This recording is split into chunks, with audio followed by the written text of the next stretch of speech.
Buenos días con todas y con todos. El día de hoy vamos a trabajar el tema de capacidad y vamos a ver cómo la capacidad jurídica y la capacidad bioética tienen cada vez que ir confluyendo y engarzando más.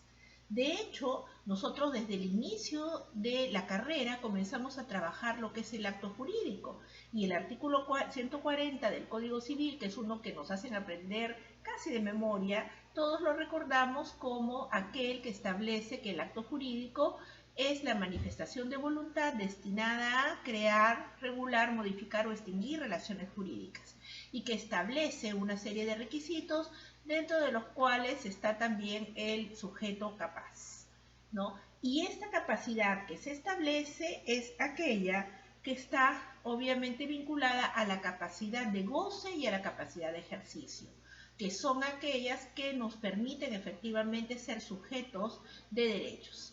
La capacidad de ejercicios es aquella, como también nos dice el derecho civil, que es la capacidad propiamente dicha, que es lo que nos va a permitir ejercer los derechos y deberes, y que obviamente podemos ejercer ya sea por nosotros mismos de manera autónoma o a través de nuestros representantes.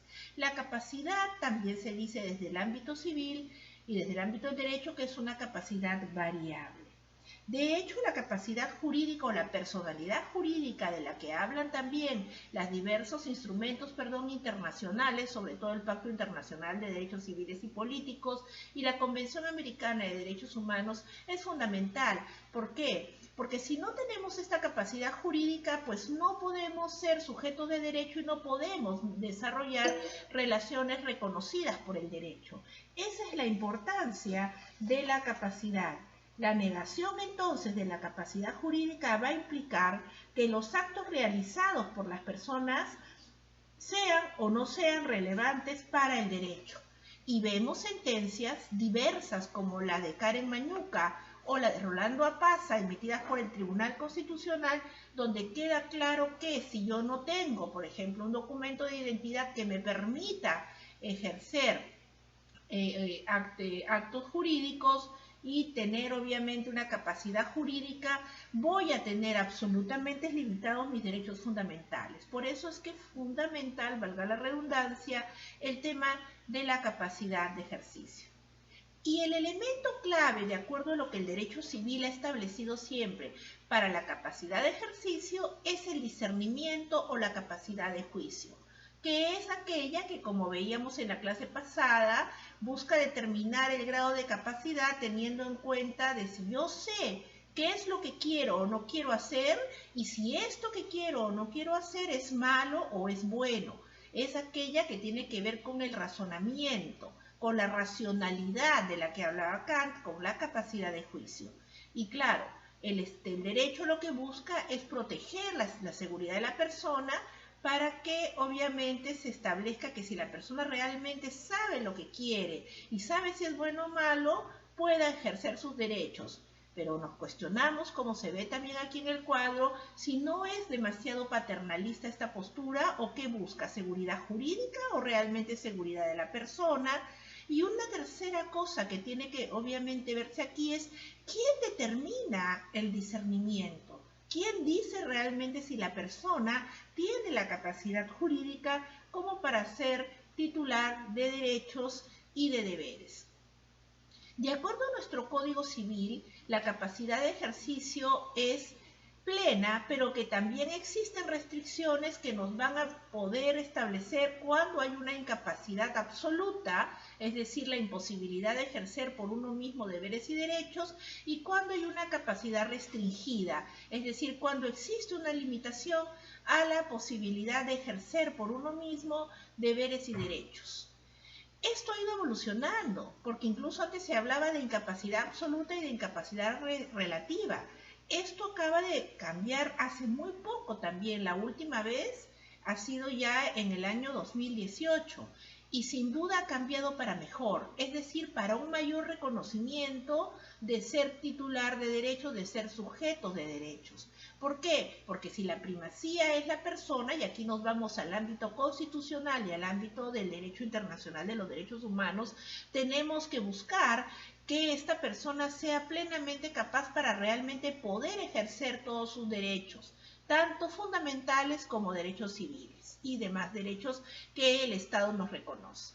A la fecha, con las modificaciones últimas al Código Civil, sobre las cuales podemos también hablar en el desarrollo de la clase, solamente son incapaces absolutos las personas menores de 16 años, salvo para aquellos actos determinados por la ley. Y este también es un tema sobre el cual podríamos luego hablar, porque realmente se puede hablar de incapacidad absoluta con la salvedad de algunos actos determinados por la ley.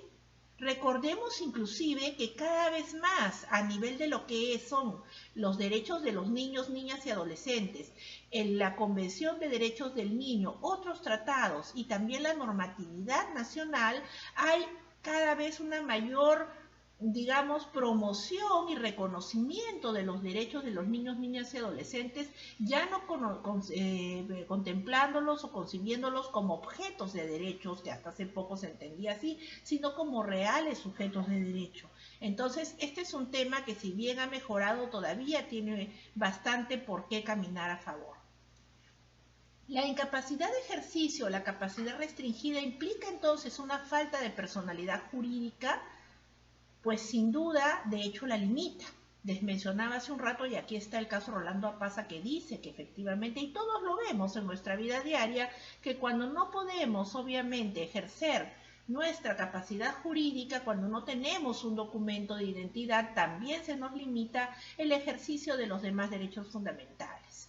Sin duda, entonces, esto también está vinculado al reconocimiento de derechos fundamentales y a la dignidad, que es la base de los derechos fundamentales, y recordando también todo lo que sobre dignidad hemos hablado en las clases pasadas. De esta manera, entonces, podemos decir que todas las personas tienen una capacidad independientemente de la capacidad absoluta o disminuida, ¿no? Tienen la dignidad, perdón. La dignidad la tienen que tener más allá de que se tenga una capacidad absoluta o una capacidad disminuida o una incapacidad absoluta inclusive, que es cada vez mucho más restringida la concepción de incapacidad absoluta, como veíamos. Entonces, volviendo al tema, hablando de dignidad de la persona humana y el reconocimiento cada vez mayor de derechos, sin duda tenemos que buscar una cada vez mayor regla que sea el respeto de la capacidad de las personas. Es por eso también que el discernimiento es un parámetro que viene siendo cuestionado cada vez más a nivel de los estándares internacionales, y ya no solamente a nivel bioético, sino también a nivel de lo que es el derecho propiamente dicho y el derecho civil también, que tiene como base el derecho constitucional y el derecho internacional de los derechos humanos. Y es que, claro, los últimos desarrollos también a nivel de la psicología nos hacen ver que no las personas estamos todo el tiempo tomando decisiones con racionalidad. El discernimiento no es lo que nos lleva muchas veces a tomar decisiones. Por poner un simple ejemplo, cuando nos enamoramos, ¿estamos realmente decidiendo y decidimos vivir con una persona, casándonos o simplemente convivir con una persona? ¿Estamos tomando la decisión con un tema de razón? No, el enamoramiento propiamente dicho responde a sentimientos, y muchas veces también actuamos con lo que los psicólogos hablan el cerebro reptil, que son impulsos, que son pasiones, y sin duda también hay muchas decisiones que tomamos de esta manera y no necesariamente desde una lógica racional. La capacidad jurídica, entonces, es la aptitud del sujeto de derecho para ser titular de situaciones o relaciones jurídicas, derechos y obligaciones, y esta capacidad jurídica plena tiene que ser la regla. Todas las personas debemos tener capacidad jurídica, y solamente por excepción se restringe la capacidad. En este sentido, entonces, las personas con discapacidad, y esta es una de las últimas modificaciones a favor de un mayor reconocimiento de capacidad que dio el decreto legislativo 384 hace menos de 2 años, ¿no? Todas las personas tenemos por regla la capacidad y solamente las personas con discapacidad van a tener las personas con discapacidad van a tener capacidad de ejercicio en igualdad de condiciones en todos los aspectos de la vida, con algunas limitaciones, pero sin que por eso se pierda la capacidad que por regla general deben tener. Yo creo que voy a